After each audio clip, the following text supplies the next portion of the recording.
Welcome to IT Live, presented by Academy. This is the Inside Texas YouTube channel, powered by InsideTexas.com. I'm Joe Cook. We got Justin Wells. We got Ian Boyd. And was not fun watching hoops last night. Do y'all count that as the tournament or not? Statistically, yes, but what do y'all think spiritually? Ian and I made the same face. I don't think it is either. I know it's got all the NCAA tournament branding, but it doesn't feel like it. Hey, and they want to expand on that, Joe. They should not do it. Although we all watched it, so I can understand why they would think. And it was a good game. It was business as usual for Texas basketball, but it was a good game. In the NBA playoffs, if you make the play-in game, it does not count as the playoffs in any of the statistical accountings of the NBA season. It doesn't count as the playoffs until you clear the play-in hurdle and make the actual 7 or 8 seed. Yeah. So I don't think that's how NCAA counts it, but as more of an NBA guy, to me, this does not count. You had a chance to play in the tournament, and you're out. You didn't get it. I'll buy that. I wonder if what's up, Chris Stewart? Morning, Mr. Stewart. I hope you're on spring break. I hope you're not watching this on your phone in class. Keep working, brother. Good to see you last weekend, my man. Talking, always good to see recruits check in with the IT channel. But yeah, do y'all want to start football or basketball? It sounds like let's get basketball. Rip the Band-Aid, brother. Obviously, there's every expectation is that the Rodney Terry era is over. Yeah, I don't think a word has come down quite yet, but our fingers are hovering over mouses, over left click buttons to press send on stuff that you can anticipate what we've pre-written. But Justin, watching this game, the first half looked like what Rodney Terry talks about with like, hey, this is, we've been missing our most of our roster. And now that we have our roster, our full allotment, we feel like we're playing better. They played 2 really good teams in Vanderbilt and A&M. But then the second half happened, and a savvy offensive coach and Sean Miller did his thing against a Texas defense that just couldn't stand up, and a Texas offense that ran out of steam. There's a lot of different things, but honestly, it felt like business as usual. You see some highs and some lows, and it all comes in each game for Texas. They play really well in spurts. They fall off on offense in spurts. It just so happened that they fell off on offense in the last 3 minutes of the game, the most important part of any basketball game. And that goes to show the move of Tremont Mark to point guard was big, but it was probably a little too late. That was something that probably should have been done a long time ago. And he wasn't even a natural point guard in and of itself. He was just a good distributor, they weren't turning the ball over as much with him. But to me, the difference was shooting. First half, 60%. Second half, 38%. That's what it comes down to. And they hit some shots in the first half that you're thinking, okay, Texas is kind of feeling it. This isn't what we normally see. They're getting a little hot. Xavier just sort of weathered the storm. They had really good guard play. Even their bigs moved with the ball, moved without the ball very well. I didn't understand the whole plan about letting them shoot threes. Coming under, and we'll get to that. But yeah, this to me it felt like business as usual. Texas kind of shot over their head a little bit, probably a little bit better than expected. The second half they came back down to earth.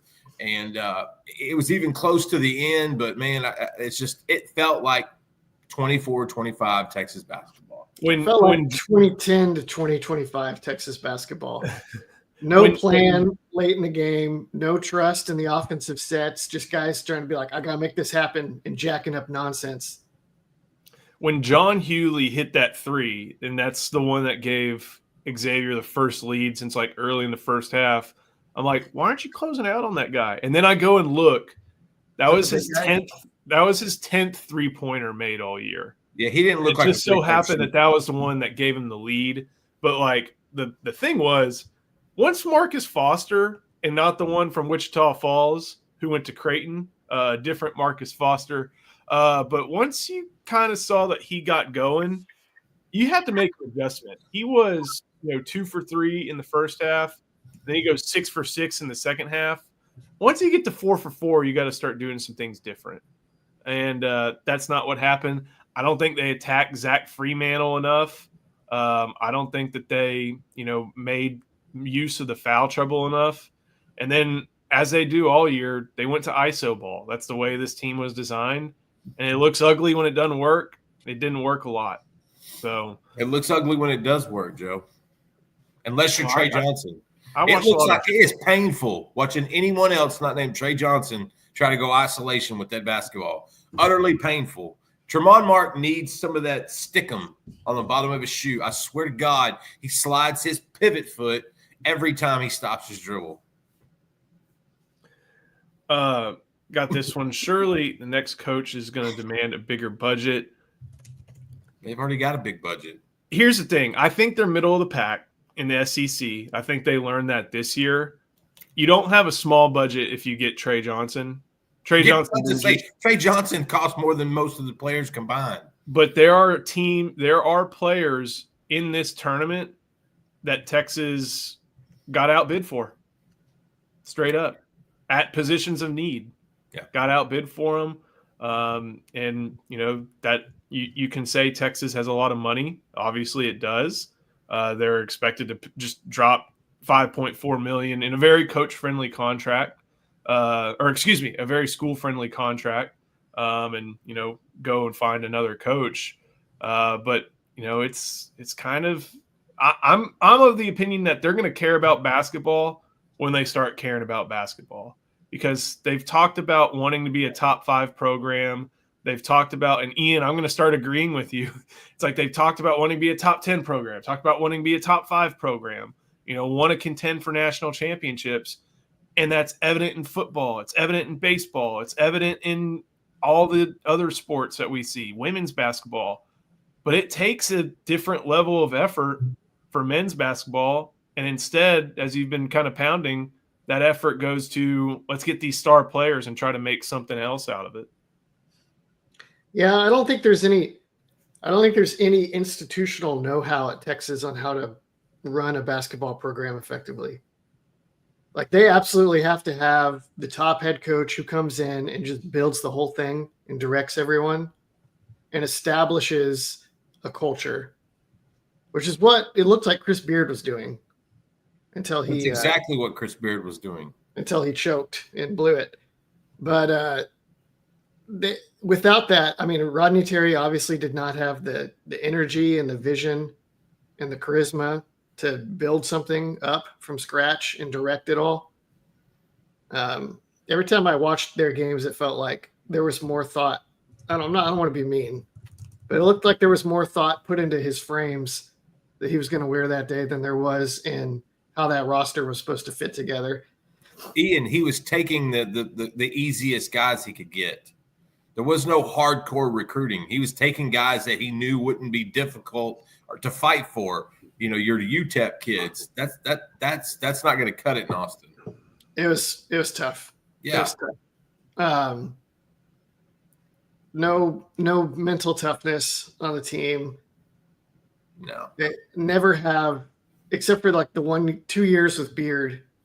They never had like the upperclassmen guards that could guarantee good shots and good decision making down the stretch. If you look at if you go to KenPom.com, where he has like adjusted stats for all teams and like offensive and defensive efficiency, you expect Texas is going to be like at the bottom, and they're not. They're like kind of solid on offense and kind of solid on defense.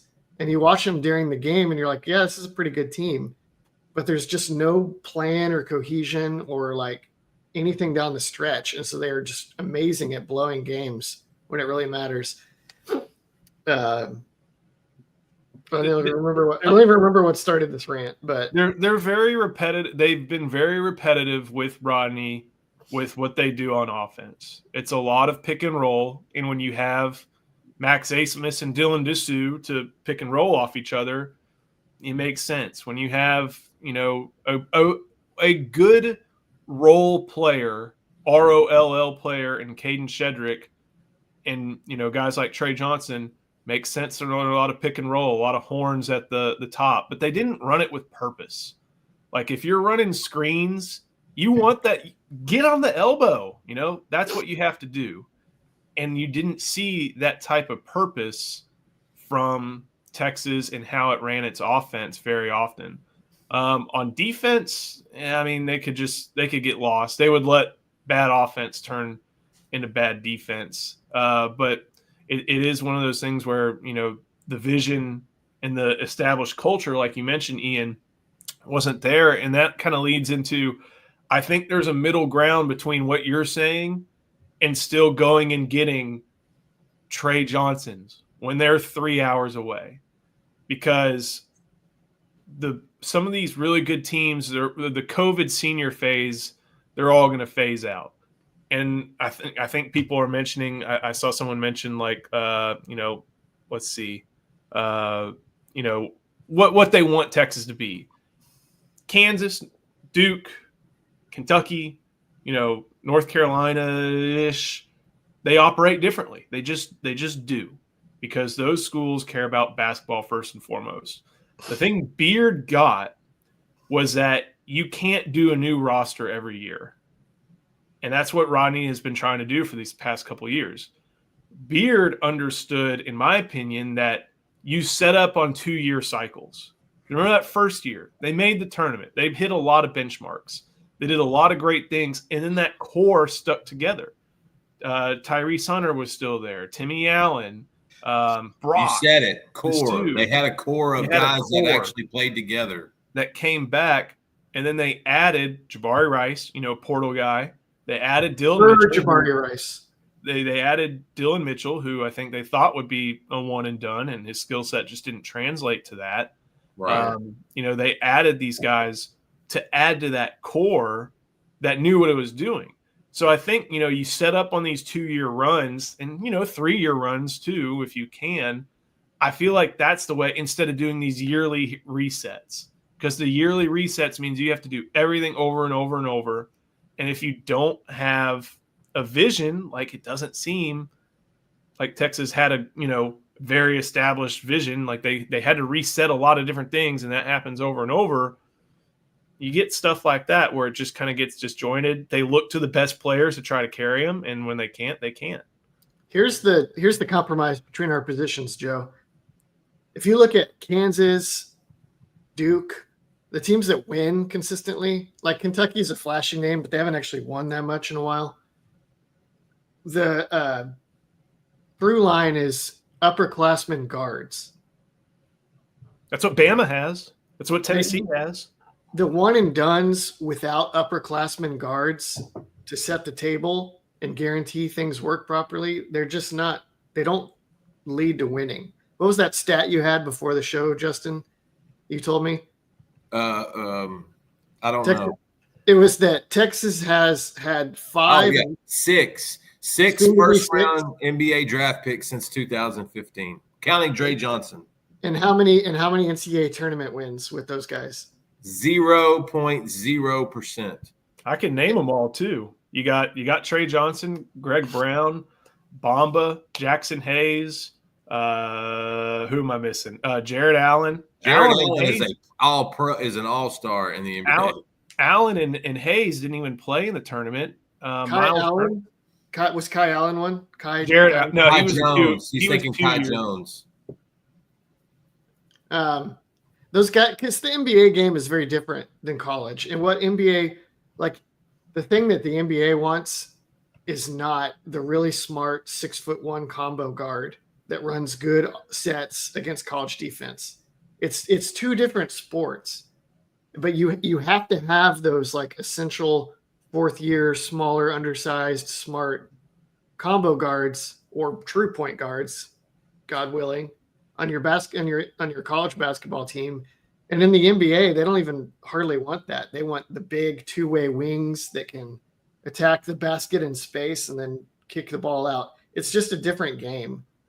And college tries to mirror it to some extent, but it just is not the same. It's like college football and pro football. Like yes, you've got some teams that are like the Ravens that do a lot of option principles and, use Derrick Henry.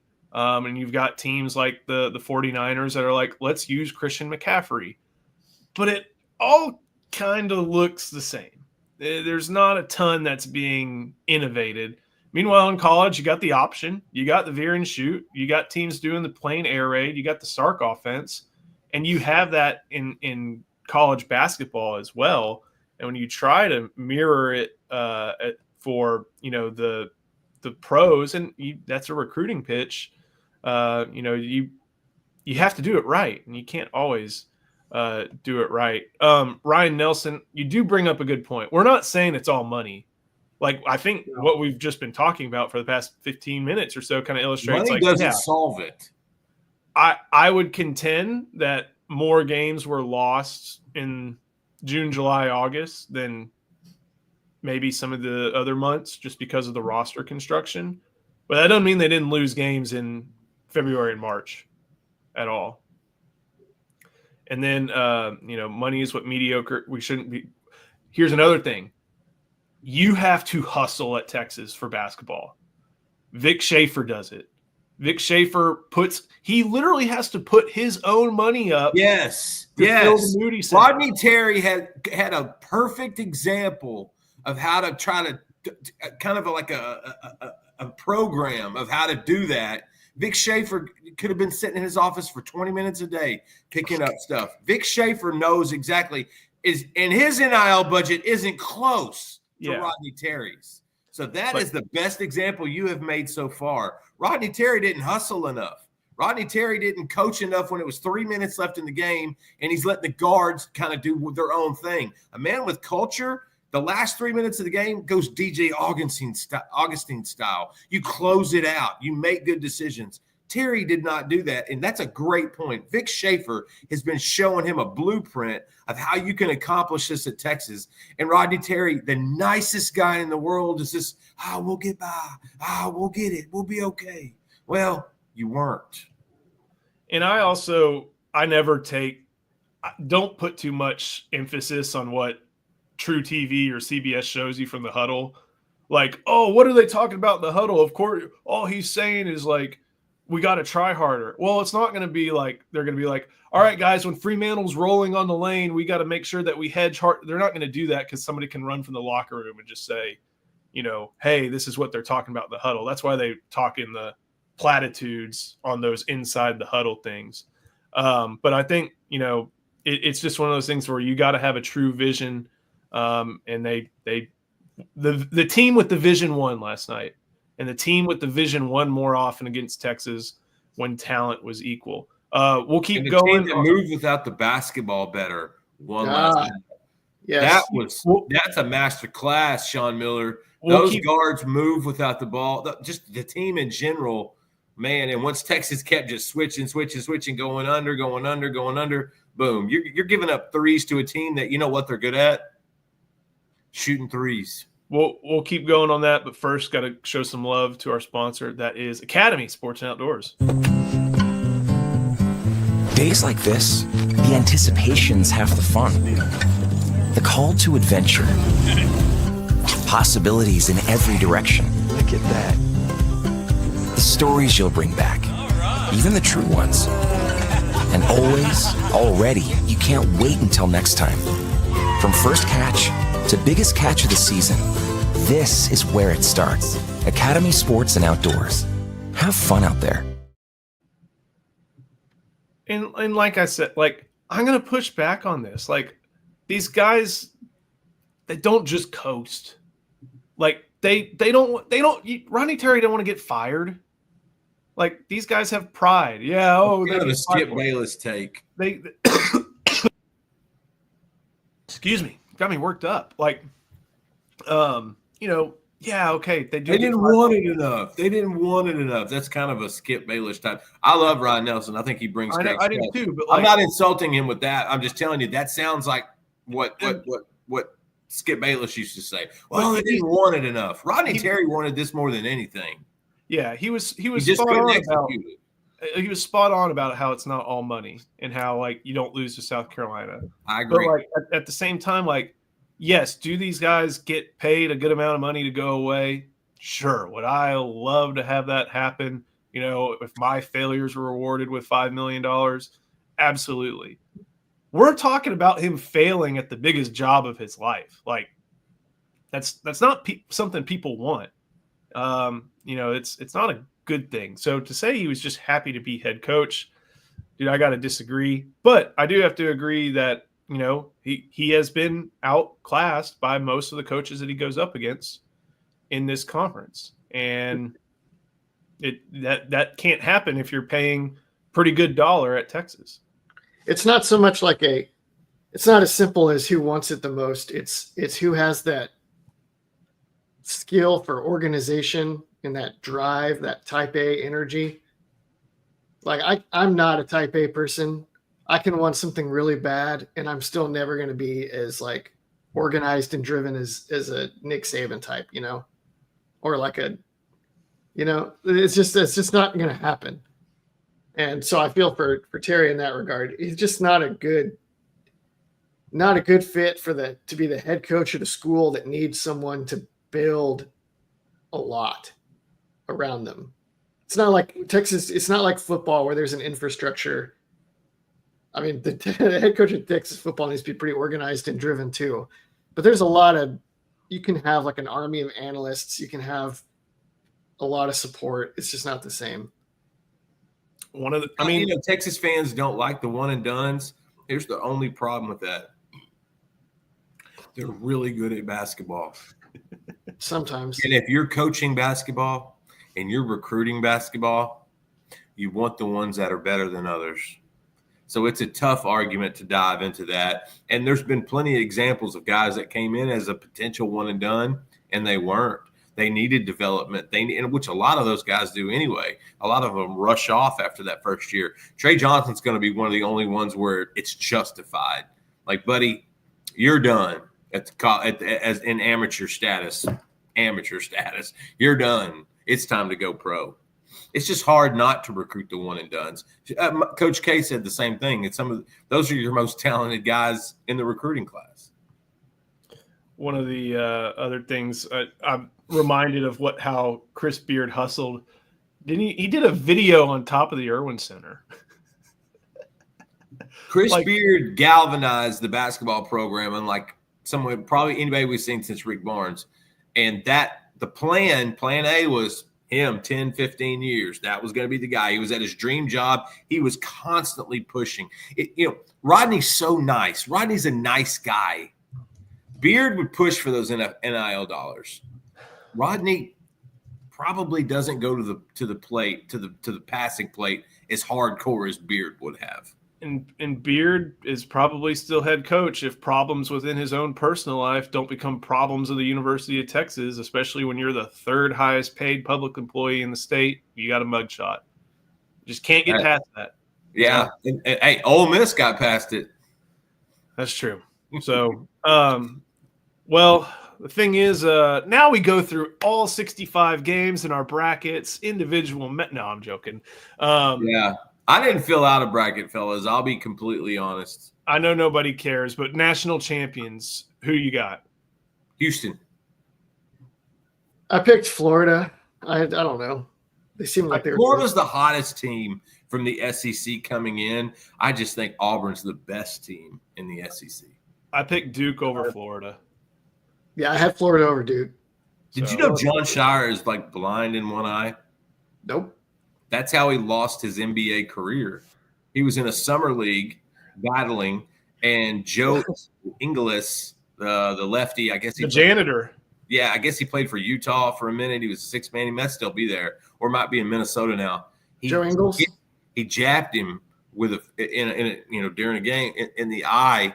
Guy had to be life flighted just to get any sense of sight back. He's technically blind in one eye. Ended his career. I want to hear more about how we even got started. I want to hear more about how we're going to bring Dan Hurley in from UConn. One of the most. That is it right there, buddy. Dan Hurley. You can't have Brad Stevens get the next best thing. I love making memes where it's like, remember that Drake meme where it's like, you say no to this, but then you do that. Yeah. It's like you say no to the Lakers, you say yes to Texas Longhorns. Or it's like when Jay Wright, who everybody's like, make Jay Wright say no. It's like Jay Wright, according to Jay Wright, doesn't want to coach college basketball anymore. Like, No. and He it's retired like, early for a reason. He hates the direction it's going, and he's not the only one. Make Mark Few say no. Mark Few is the king of Spokane. Mark Few's got a giant sign out front of his lawn that says no. Like, Yeah. I mean, Billy Donovan hadn't coached in the NBA. That's why I'm wary of NBA coaches. Like, why would Dan Hurley Gonzaga is a Catholic school? Yeah. I had no idea. Why would Dan Hurley want to stay at UConn? I don't know, because he's won It's national UConn. championships up there. It's like, UConn. And he's Because getting paid UConn probably goes more to the than- mat money-wise if they need a specific player. Period. Like, he's won national championships. Why would you leave a national championship up there? job? Here's the thing. They play basketball indoors. And so the whole cold thing, that works with Michigan football. That works. With basketball, indoor sport. So you can't really use the weather. And they care. I lived in Connecticut briefly as a kid. Scott Drew is in that same category. If The he's not weather- leaving for Louisville, he's not leaving.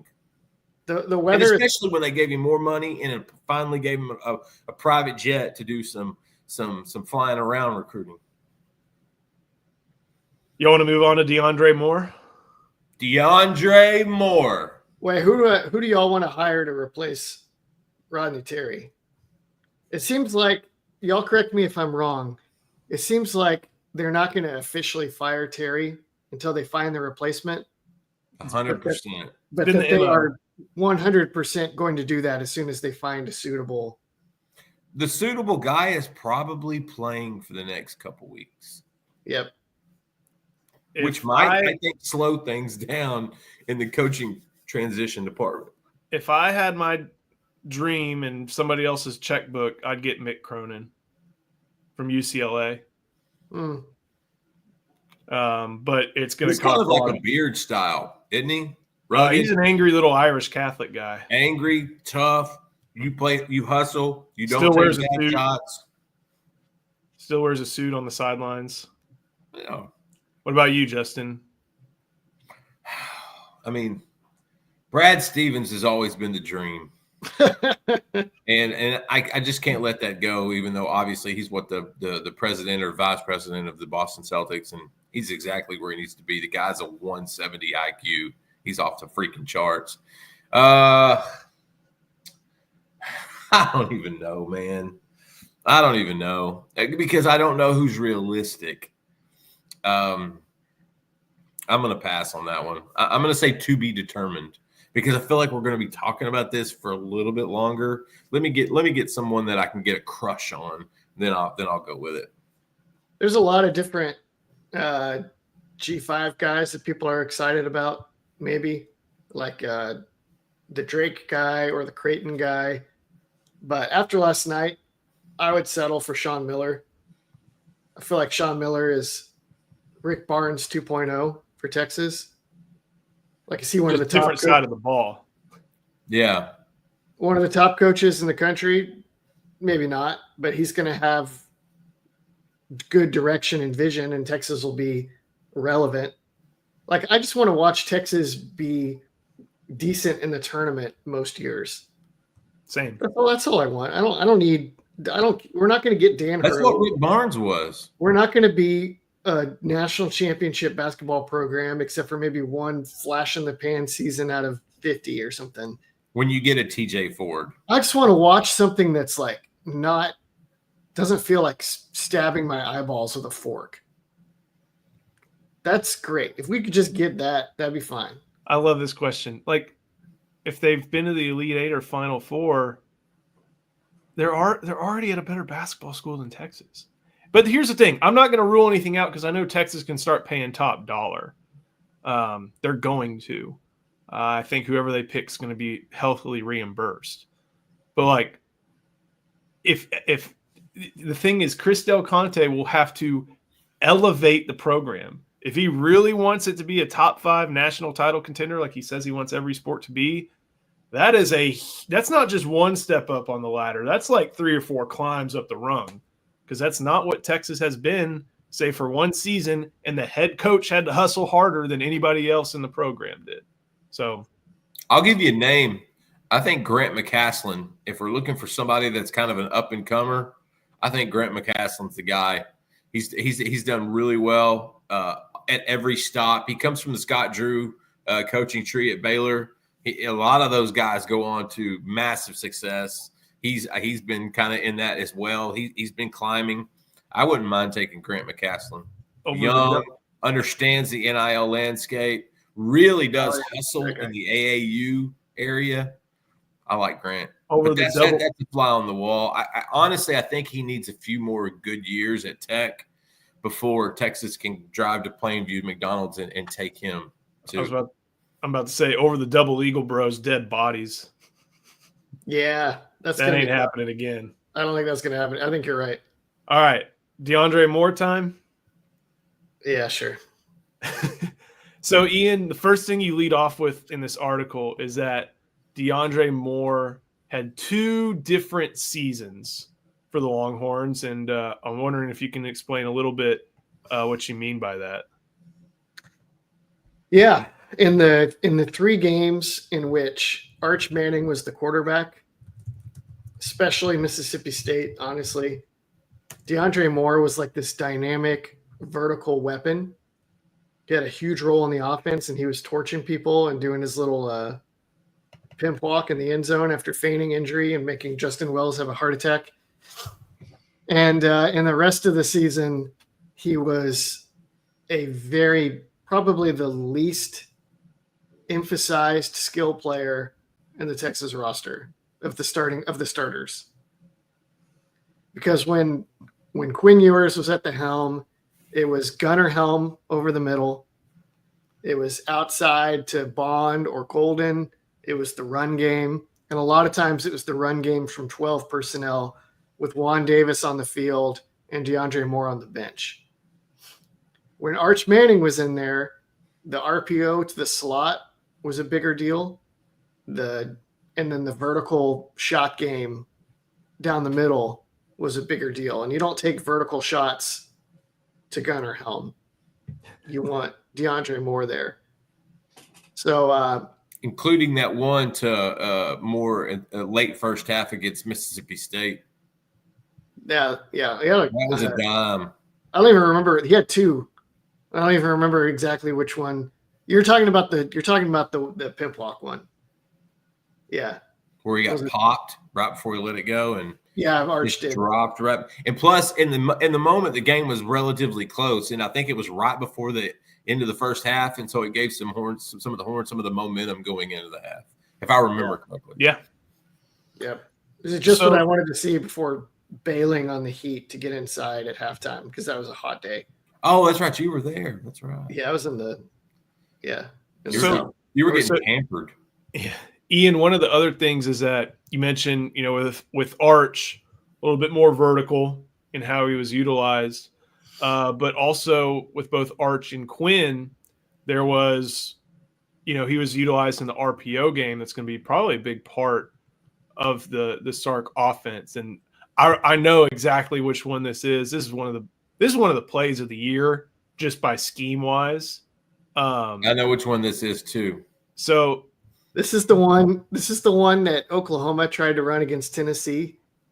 So DeAndre Moore is going to start to throw a block like it's a bubble screen. And then it's called slipping the screen in basketball. Mm-hmm. Yeah. And then he's going to start to throw a block for a bubble screen, but then he's going to release down the field on a slant. Yeah. Oklahoma tried to run this against Tennessee. And then the guy, it was actually a former Longhorn. What's that little guy's name? Brennan Thompson, he never ran the slant. So Jackson Arnold didn't know what to do. And then Jackson Arnold tried to throw the bubble late with a guy in his face, and the ball went backwards, and then Tennessee picked it up and ran it in for a touchdown. Then he would have ran that slant with a baton in his hand. Any Oklahoma fans watching, this is how this is supposed to go. So this guy has, I don't know what his rules are. He basically takes the guy who kind of shows up first. Sometimes it's the lead blocker in DeAndre Moore. Sometimes it's, what that guy's doing.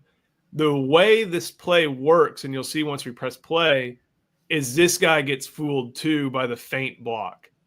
And then by the time that happens, these linebackers are brought in by the RPO, and this guy is just turned and burned by. He's gotten a bad angle. That guy on the backside takes a bad angle. So let's see. So watch Moore fake this block and then run a slant. Yeah, he had the forced fumble. I got you blocked. No. I'm going to cut in. Bad angle, son of a gun. And Georgia's Michael Taft doesn't do what he needs to do. Yeah, that play is very reminiscent. If you've ever played basketball, you set a screen, and you get that DB or that defensive player kind of in a lull. You're kind of – because they're so used to you doing that. Then you set it. All of a sudden, boom, you cut to the – it's a bucket every time. You want 4 or 5 buckets easy a game, slip that screen, cut in. It's just using basketball on turf, and it's beautiful.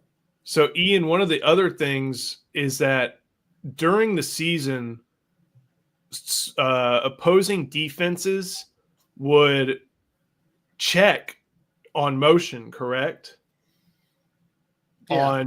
And when Gunnar Helm motions, that puts the guy that should have been covering more at the second level closer to the line of scrimmage or the bottom. No, he's covering Helm, but he's auto blitzing, because if you're Georgia, you're like, right.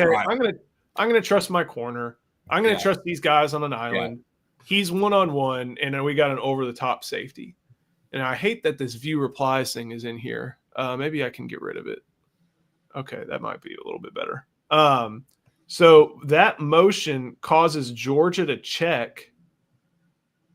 And then once you see, he starts coming in on the RPO, and that's when Quinn hits the slant and the angle's bad. So that was a good job of using rules that that opposing teams had. And I know, it seems like Georgia knew our calls and plays. Every team was auto checking towards some sort of DB blitz on a certain type of motion, correct? That feels like maybe an overstatement. Okay. That certainly teams used Texas's motions against them at times. I don't know if that. Well, maybe Vanderbilt. Vanderbilt had some like nickel blitz that they would check to like a million times, for sure. Yeah, but they definitely made Georgia pay for that one. To your point. So that's all to say that there were a lot more. There was a little bit of everything in how they used DeAndre Moore, including blocking. They played off of teams respecting his blocking ability. He's talked a lot about how Jordan Whittington was, someone he looked up to, someone that he tried to shadow. Dalen McCutcheon is next in line on that, by all reports. Same analog. But what, Ian, you anticipate is that you'll see more stuff like you'll see more stuff like this from Texas, where it is more DeAndre Moore running deep. Yeah. Well, he's got a mismatch there too. Yeah. He's probably facing the third best DB on the field in that spot. Yeah. He runs it, and he gets the guy on top is Gunnar Helm, and he runs a hitch so that corner stays on him, and then you get everything outside the hash mark is space for DeAndre Moore to run open under. Yeah, that Joe's indicating with his cursor. Right by the 4 and the 40. The slot fade is so deadly when you have that much space to work in, and he gets to just run by that guy. It's such a hard thing to defend in the slot if you're the defender, if they have that much space to run open in, because you can't use the sideline to jam them up. So, and this is a really good example, not only of Arch's arm talent, but also his recognition, because right here, it's a running back. I'm not sure which one. There is Bond. So you've got what looks like a – he's not blocking anybody. You've got a corner on the running back. You've got a safety on Bond. You've got a 6-man pressure and only 5 protecting. So you're about to see, I think Cam Williams gets this 5 technique, this 7 technique, or just defense. Cam Williams gets the down lineman. Number 7 gets a free rush. Everybody else is accounted for. So it's on Arch to know that and get rid of it. It's on Moore to get open. And as we fondly remember, it buffered in the middle of the play. Oh, come on. Kind of like the Mississippi State defense that day. There we go. Well, come on. I love live TV. I'm going to blame the Sports Center Twitter app. We if you go to Justin Wells 2424, the video quality is so much better. Be sure and check that out. What's the road to a Natty and Manning reaching immortality? It may be in this paragraph, Ian, where it's not just slot fades, but it's a lot of different routes from Moore. Yeah, it's being more vertical, and also just having personnel that fit together this next season in a way that where it makes everybody more dangerous. I think it'll be a lot easier to put together a lot of different weapons for Texas, even if the weapons are not quite as good as they have been in recent years. Do you still see this as how much 12 personnel do you see, or do you see Texas really trying to make use of going and using 11 personnel? I think they're going to lean a lot more into 11 because the thing with 12 is that 12 is a great answer for we want to run the ball and we need to have someone to block everybody that they're going to put in the box. And if you have an immobile quarterback, when you're in the spread, they can load the box and now you have to throw. But if you have a mobile quarterback, they can load the box. You can use the quarterback as a distraction, if not as a runner, and then you even out the numbers and you can run the ball anyways. I think Sark is always going to they're going to try to turn Spencer Shannon into a reliable blocking surface like Mac Brown used to call him. And they're going to play some 12 personnel and they're still going to run the ball like that. But I think they're going to lean into 11 a lot more next year. In part because Arch Manning makes it more feasible, and in part because they're going to want DeAndre Moore on the field because he's dangerous. It's like you load the box and we're throwing RPO slants to DeAndre Moore, you're going to be waving the white flag pretty fast because he's going to burn you for quick touchdowns. Justin, if they go 11 personnel, do you think Jordan Washington is the guy at tight end to make that happen? Is it maybe Spencer Shannon getting some opportunities? Is it unknown player yet to be on Texas campus? You said it first. It's going to be Jordan Washington right now.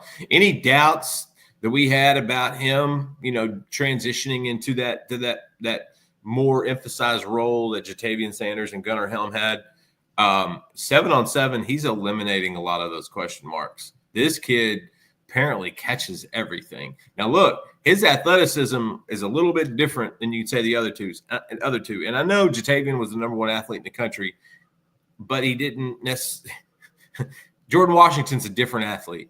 Watching him in basketball will completely convince you that that's something that translates onto the football field. And then all you have to do is talk to a handful of sources within the program. They absolutely love Washington. He's taken that next step. He's actually a really good locker room guy. He's got a great personality, and he's really become a strong part of the team. He just needs these in-game reps now. The spring game, as much as we don't really need it, that would have been something where we would see a little bit more of Jordan Washington. We would have seen probably a little bit of flash and thought, okay, you could be the next one up. Amari Niblack's back there that he's going to try to push him a little bit, but from an athleticism standpoint and a pure catching the football and knowing your role, Jordan Washington is the next guy. It's just going to be how much they ease him into being a impactful part of this offense. It's Jay Wash.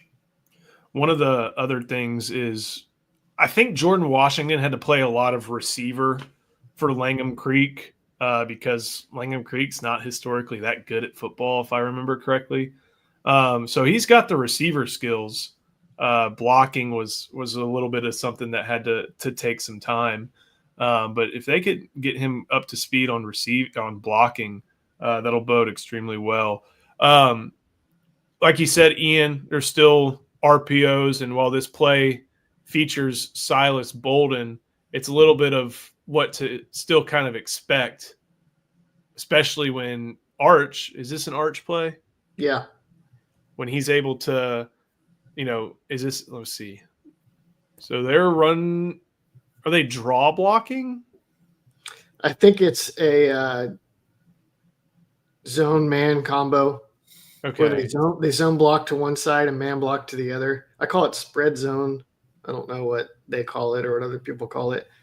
But you have like the center and actually I think that's just inside zone. It's hard to tell from here. Yeah. They have 5 men blocking. It's a very obvious pass read. They blitzed the nickel. They ran this play twice in that drive, and the first time he hit the under route by the outside receiver because of the alignment of the defenders, and this time he hit the slant more vertically. People are always asking us, like, are the RPOs going to go away now that Arch Manning is the quarterback? No. They're going to increase. They're probably going to increase. He's faster on the draw than the Sundance kid, ironically. And he's better at processing up here. His processing and his release are better. So it actually makes the RPOs better. There's some things that Quinn did really well in the RPO game because he could throw off platform. But these like quick hitting inside run slants things, you're going to see more of that. Also, Quinn would always they threw a lot of glance routes where Quinn would have the ball batted at the line of scrimmage. You're not going to see that with Archie. At least a few times a game, it felt like. At the end of the year, it sure did. Yeah. We'll get back to this because I think we actually have some data maybe from some old quarterbacks so it can apply. Before we do, got to make sure we show some love to our sponsor. That's Andre the Lawyer. This video is brought to you by Andre the Lawyer. If you're injured, trust the team that secured millions for their clients and helped thousands of Texans with their injury case. Car wrecks, slip and falls, 18-wheeler accidents, on-the-job injuries, and wrongful deaths. Don't let insurance tell you what your claim is worth. Hire Andre the Lawyer to fight for you. Principal office is in Dallas, but they serve Texans throughout the state. So don't wait and call Andre the Lawyer today at 214-444-8808. That's 214-444-8808. The contact information is in the description. So I do remember when Malik Murphy came in against Houston in 2023, one of the things that he did really well was he read things right. And maybe there were some fake RPOs, like you like to call it, Ian, where, they have like a bubble screen or something like that. But at the same time, he'd make the correct read. If it was an RPO, sometimes it's hard to tell when it's an RPO if it's just a run play, but he made the right reads. And it felt like I would probably have to go back and maybe watch the UTSA game. And that would be a good one to check because I'm sure UTSA and maybe ULM and Mississippi State tried to respect the deep ball a little bit more than they would have against Quinn. So maybe those run options were open a little bit more. But I'd like to go back and see how Arch did in, passing the test and like, okay, is it RPO? Is it an R or is it a P? And how he did. But I felt like he was pretty good for most of the opportunities he got. Yeah. He ran more than I think people realize. I noticed just from watching, like when Nash did a cut up of like every arch play, and I've watched that a couple times, and it's actually kind of surprising how often he had RPOs dialed up for him, and he was completing them pretty well.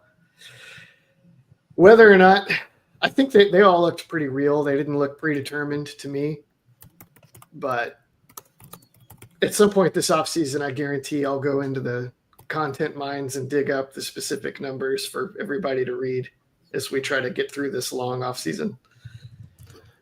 Well, luckily we got spring football coming up, but we also have, recruiting, which never ever stops. And Justin, while we were on here, Duncanville's KJ Ford released a top 12. There was no Longhorn logo on it. How does that happen? Texas isn't recruiting him. That's how that happens. There have been little to no contact over the last 2 or 3 months. Texas has kind of gone in a different direction since last year. I'm a big fan of KJ. I've seen him. I've seen his growth over the last year or two. Just every time I would see him, he gets a little bit bigger. People want to kind of compare him to Colin Simmons, and those aren't really good comparisons. One's a freak, the other's a potentially pretty good college football player. But yeah, Texas they're going another direction with edge this year. They're going more out of state, as we've noticed. They brought in some really good edge guys in this last cycle, some of the best in the country. And so, they're not recruiting KJ Ford at this point. If you want somebody in Duncanville that they're eyeballing, it's Landon Barnes. He's the other edge, and he's actually the one that has the motor and the upside. And he's actually getting bigger and getting stronger and being more effective. Watch the tape. Barnes is the angry one on the other side, kind of plays with his hair on fire. And so Landon Barnes is the one that Texas is kind of starting to love on a little bit more. And then Jackson Miles also asked a little bit of thing about Nick Townsend, an update. Hey, Nick Townsend's probably going to get some reps as a freshman. He's probably going to get some reps as a freshman. He just has to get on campus. He's a late enrollee. We call him late. He's actually on time in June. But if you're not an early guy, then we consider you late. He'll be on campus in June. He's running track right now and looking phenomenal. He is going to come in with one of the most college-ready bodies of anybody in the class of 2025. How early he sees the field remains to be seen. But I just have a feeling you're going to see a little bit, kind of like we saw a little bit of Jordan Washington. You're going to see a little bit of Nick Townsend as he kind of maneuvers his way into the roster. Go ahead, Ian. I kind of disagree. I think if especially if they can get a portal tight end, what I would want to do with Townsend is redshirt him, have him focus on playbook, blocking, and bulking up, and then plan on his redshirt freshman year like an enormous cog. But Jordan Washington's only a redshirt freshman. Yeah, but you can play two of them. He can't be an enormous cog if Jordan Washington gets a full year of experience, becomes better, becomes the starter, becomes the guy. No, yeah, your personnel, you go back to that 12 personnel, and that works beautifully. I'm with you. I just don't know if you can't. If you're not going to use the tight end very much this year, Nick Townsend can redshirt. But I think you go the Jatavian. I want to see what he looks like with pads on, guys, because he already looks like a college-ready tight end physically. I think you go the Jatavian route because Jatavian, remember, he was a wide receiver and mostly a wide receiver during his senior year at Denton Ryan, and he played almost every game in that first year. He was all on special teams. He had like 5 tight end snaps. And, he had to learn how to play tight end.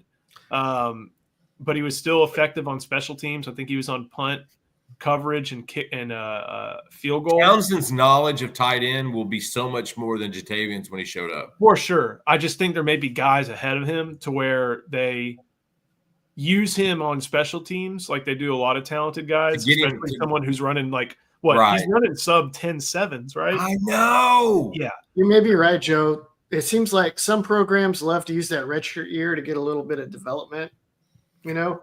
Right. And other Mitch teams is going to show up like that in some ways. Texas does. Texas does like to use special teams instead of a red shirt to get really good athletes. It feels like the hazing part acclimated. of the football program. Like what? The hazing part of the football program. Oh, you want to make an impact? Get out there and go kamikaze, Trey Wisner style on special teams. Yeah, That's good. It's really good for identifying who can do their job and follow their assignment, and who's a dog and who's Absolutely. not. Yeah. I think Joe, you may be right. Maybe it's that. Yeah.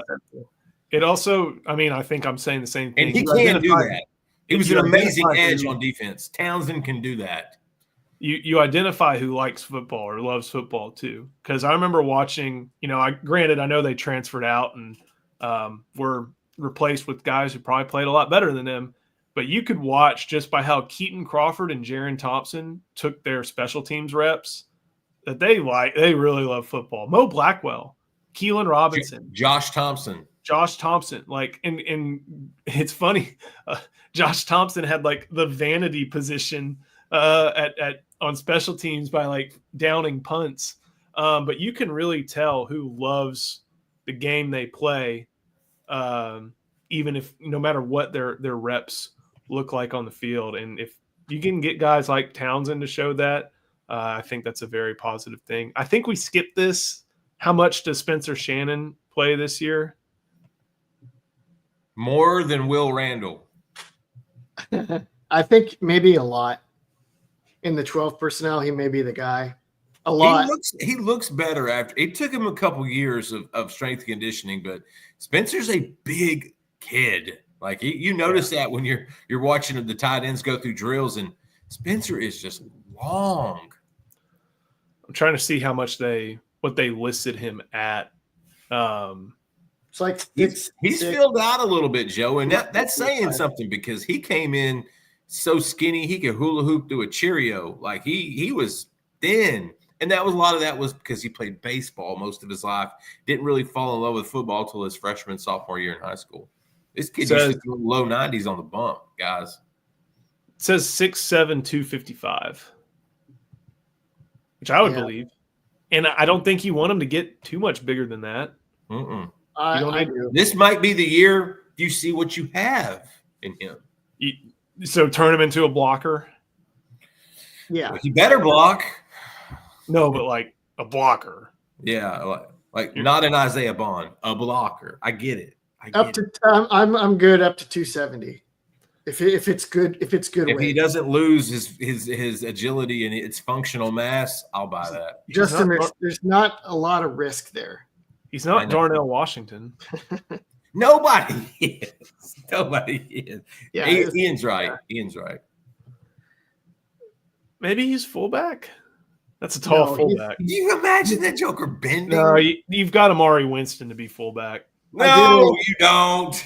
Yeah, that's what he's going to end up as. I agree with you, Joe. I did some clips of Spencer Shannon earlier this offseason, and when he's blocking in the backfield off the ball, it is bad because he's too tall and he can't change direction and he misses. When he's in line and he can use his length, he was pretty decent last year, and I think he could be pretty good this year. But the ball, Ian, the ball is so bad. What about offensive tackle? He's not big enough. He's not big enough. Not now, but I mean, when he came in that frame, you know how they look at big tight ends and go, okay, are you sure you're not a left tackle? Okay, good. I don't think that's going to be a tough sell. Armstrong theory. It's going to be a tough sell. Hey, do you want to go compete? Do you want to compete with walk-ons at tight end, or do you want to go compete with Brandon Baker and Trevor Gooseby, Nick Brooks at tackle? I don't think so. Yeah, I see him sticking at tight end as well. But yeah, maybe not fullback because he's too tall to change of direction in there. Somebody would get underneath him and just absolutely clobber his knees. I could show you a clip, Joe, where Vosick puts him on his butt like 5 yards back when he's trying to split zone block him. I think I remember that. Oh, God. Oh, man. Don't tell me that about split zone. Tell me about if he's running like power or something like that. Ugh. It's a position of intrigue for the Texas Longhorns this year. Joe, tell me who does Texas baseball face this weekend? They face the number 2 LSU Tigers, and We're at in Austin. So at the Dish, man. That's a good ticket this weekend. That'll be a good one. I should get Evan. I think Evan will be covering that. He's finishing up spring break, last spring break of his for a little while for him. But that's going to be a good one to track. And of course, I think the women get going this weekend as well. I don't know off the top of my head what day they play. The women's basketball. I think their tournament gets going this weekend as well. So we'll see if Schaefer and company can make that run all the way to the Final Four. Guys, we got a lot of basketball talk, got some good football talk. Again, next week, we got spring practice starting. Means spring break for some high schoolers, means recruits visiting. So there's never been a better time to head to InsideTexas.com, especially if we have to start doing some coaching research. And of course, if you're already here, make sure you like this video, subscribe to the channel. Ian, what y'all talk about on the deep dive? The deep dive is live today at 1 o'clock, everybody. All right. Everybody come in at 1 o'clock. Me and Paul will be live. And leave your questions now as to what you think we're going to talk about. And let's see what you think we're going to talk about. And we'll see if you're right. I'm waiting for the birds and the bees episode. Oh, man. Pretty sure that's not going to be the topic. Hey, off season got an off season. We got to keep it family friendly, like it has been for a while. That's why you say birds and the bees, and you don't say the other stuff. Thank you for watching. Thank you to Academy Sports and Outdoors for sponsoring IT Live, and we'll see you next time on the Inside Texas Football YouTube channel powered by InsideTexas.com.